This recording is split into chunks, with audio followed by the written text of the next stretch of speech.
I know there's a lot of information out there, including here on College on Fleek, about time management, but it's such a huge issue, and that's what we're going to talk about in this episode of College on Fleek: how to manage your time.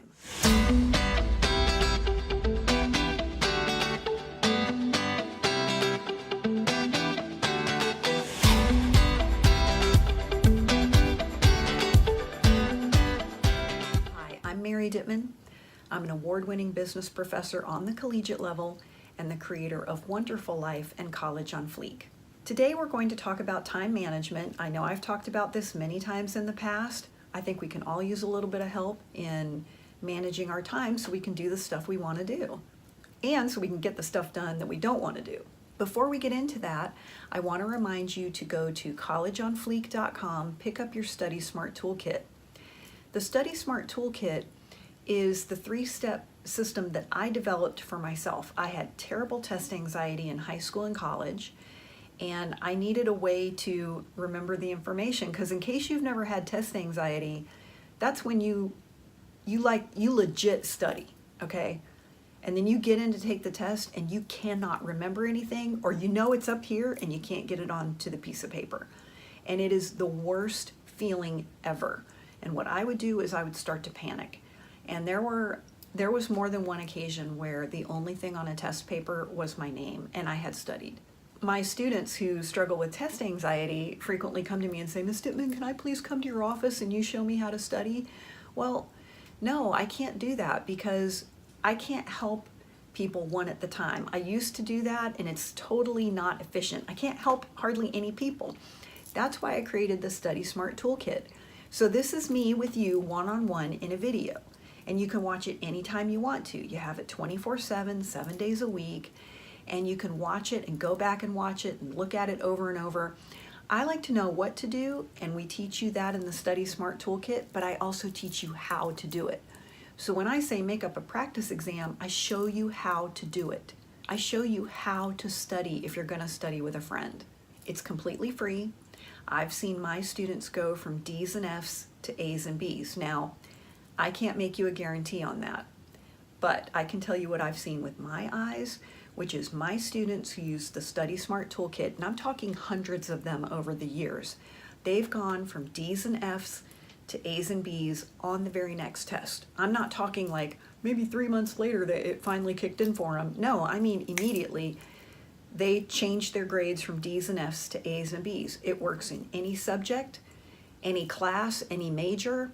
I don't even care if you're in high school, college, or graduate school. Doesn't matter where you're going to school, it works. And it's free. So go to collegeonfleek.com and get that Study Smart Toolkit. All right, I have 3 time management tips for you today. Number 1, use small increments, because here's the thing, you're busy. Okay, I get it. You're taking classes, you're working, you want to have a social life, you want to do fun stuff, plus you got that Netflix you got to catch up on. And you can't always plan for an 8-hour stretch of time to write your history paper. And actually waiting and having 2, 3, 4 hours in a block to get stuff done is really not effective anyway. You're better off if you can use your small increments of time wisely. So an example that we hear a lot of times is, if you want to be successful, you should make your bed every morning. And a lot of times we think, well, I don't have time to make my bed. Well, one morning I was cooking up some oatmeal in the microwave, and it takes me 5 minutes. And I thought, I wonder how long it really takes me to make my bed, because I make my bed every morning. Now I have a queen size bed, and I like my bed to be a certain way. Plus, my comforter has like 2 seams on it, and those seams do have to be lined up correctly, or the comforter looks all lopsided. Plus, I'm a girl, I have a bunch of fluffy pillows. And of course, I like all of the pillows to be arranged in a particular order. I guess what I'm saying is I'm a little picky when it comes to how my bed is made. So I started the microwave and was cooking the oatmeal. I said, let me see how much of this I can do in 5 minutes. I went into the bedroom. I wasn't even like racing around. I just went in there and like, I'm just making the bed. I did it all under 5 minutes. One of my students used to tell me that if she had a 10-minute break before class, she wouldn't get on Instagram and mess around.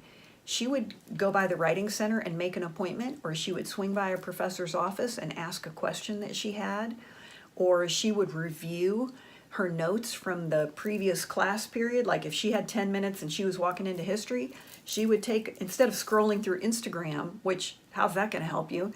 She would take out her notebook and for 10 minutes she would look at, what have we talked about so far? Is there anything I had a question on? What do I think they're going to cover today? So you don't need to use these large blocks of time. Smaller increments of time can be beneficial. I mean, look, you can probably make up 5, 6, 8 flashcards in 5 minutes. You can brainstorm topics for your English paper in 10 minutes. So my second hack is you've got to focus.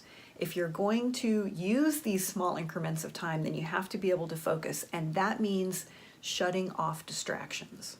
That means put the phone away, put the phone on silent, turn off your social media notifications, like if you're on your tablet or your laptop, turn everything off as far as notifications, close everything except what you need to work on. Turn the TV off, turn the radio off. Now, I've had people tell me like, well, I just work better if I have noise in the background. Okay, you have to do what's best for you, but I'm just going to tell you that physiologically your brain has a harder time focusing when there's other stuff going on.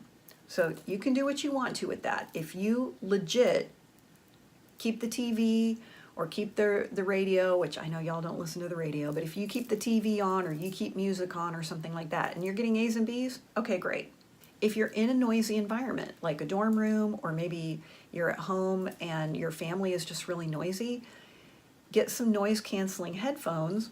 If you don't have that kind of cash, then you can download a white noise app for free and put your earbuds in, and actually listening to that white noise, that staticky noise, will help you zone in and focus. And number 3, you've got to get into a rhythm. One of the best ways to manage your time is by having a schedule or having habits. Now, one of the best ways for you to establish a rhythm, go to class. And by the way, that's not a tip from me. I heard that from a student. I invited a student to come in and speak to my freshman one year, and that's what she told them. She said, go to class, not because it's entertaining or not because your professor is checking attendance. Go to class so that you can get yourself in a rhythm. Because once you're in that rhythm of, oh, it's Tuesday, I go to my math class on Tuesday morning, then you're more likely to get up and go. And one of the things that I have students tell me is if they have the entire day ahead of them and maybe their class was canceled or they don't have class on this one day and they're like, I'm going to get my history assignment done, they won't do it because they have the entire day ahead of them. So as the day goes on, they're like, okay, I'll do it later, and the thing never gets done. So if you have to get up and go to class or get up and go to work or get up and go to the gym, you're up, you're ready to go, you're showered, you're dressed, whatever, and you're ready to start taking action. So getting in a rhythm, whatever that means for you, going to class, going to work, going to the gym. And listen, most people struggle with time management. Today we have more tools at our disposal than ever before. We're all carrying a computer basically in our hand, being our smartphone. So we have phones, we have tablets, we have internet access everywhere, we have laptops, we have apps, we have calendars, we have Google, we have everything to help us manage our time. We have smartwatches, and yet most people really struggle a lot with time management. And it's not just about people who are in college. I think everybody struggles with time management, but there are things you can do to set yourself up for success. So like I said, using small increments of time and then setting yourself up for success to be able to focus, and then also getting into a rhythm. And listen, those are small things that can make a huge difference in your ability to manage your time. College on Fleek is a dialogue, not a monologue, and we want to hear from you. I want to know, what is your biggest challenge when it comes to time management? Put that in the comments and let us know what you think. Remember to go to collegeonfleek.com and get your Study Smart Toolkit. And hey, if there's anything that you are struggling with in college or that you have questions about, reach out, let us know. We want to provide content on College on Fleek that is going to have value to you. Thanks for watching, and we'll see you next time right here on College on Fleek.